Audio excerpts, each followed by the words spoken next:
Yan, welcome na naman po sa isang video ng Bentech. So magpiprint ako ng t-shirt.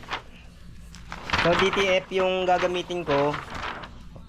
Tapos yung dark transfer, no, kung naalala nyo pa, dati yun yung ginagamit, kailangan nyo pa ng cutting machine. Pag DTF hindi na. Kaya lang may mga sa DTF, yung ibang ano, no, dahil nga naging mura na yung DTF per meter, nako-compromise minsan yung quality, no, numinipis, lalo na yung white. So far naman itong pinaprint ko, tingnan ko kung maganda. So, oo nga pala, no, ang gagamitin kong t-shirt yung Gildan. Kasi itong Gildan, ito yung karaniwang preferred sa clothing line, no, Gildan. Kasi ang Gildan, pure cotton siya. Pag pure cotton nga pala, no, may hindi pwedeng ano yan, no, sublimation. Tsaka ang sublimation mas okay siya sa mga light colors, o mas maganda sa white. Yan, ito yung Gildan, no. So, malambot yung tela niya, okay naman yung pagka black. So ito, nabili ko lang to sa Shopee, no. Tinatamad na kasi akong pumunta ng ano, ng One Luna. Bukod sa matraffic, malayo, tapos mas tataas pa yung cost mo dahil nga sa transpo. Tsaka syempre pag pumunta ka doon, parking, tsaka magugutom ka. So okay na si Shopee. Ito yung ano niya, no. Yan yung model niya, Gildan. So pagpasensyaan nyo na yung lugar ko, no, kasi talagang maliit lang to, no. Yan, tsaka hindi ako masyadong nag-aayos, no, hindi ako nakakapaglinis. Yan, etong ano, yung tulad yan, yung heat press ko, napakatagal na yan. Kung meron na tong mahigit 10 taon. Ang brand nito ay Kuyi.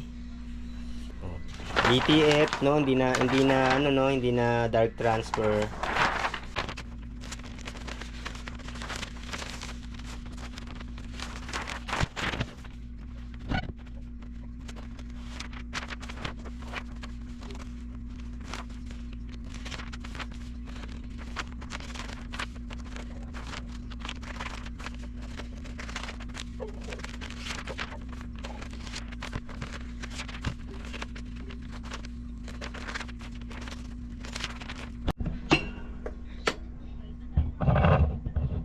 Yan ang settings niya, no.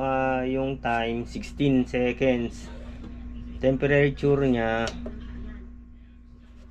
160 lang. Yan. Parang binil lang.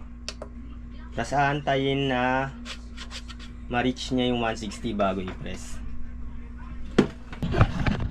Tapos meron tayong ano, ito, Teflon.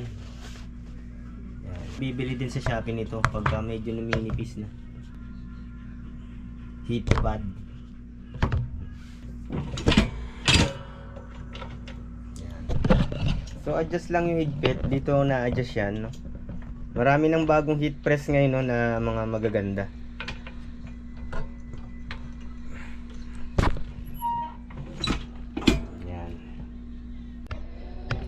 Yan, okay na yung temperature, so pwede nang mag-press.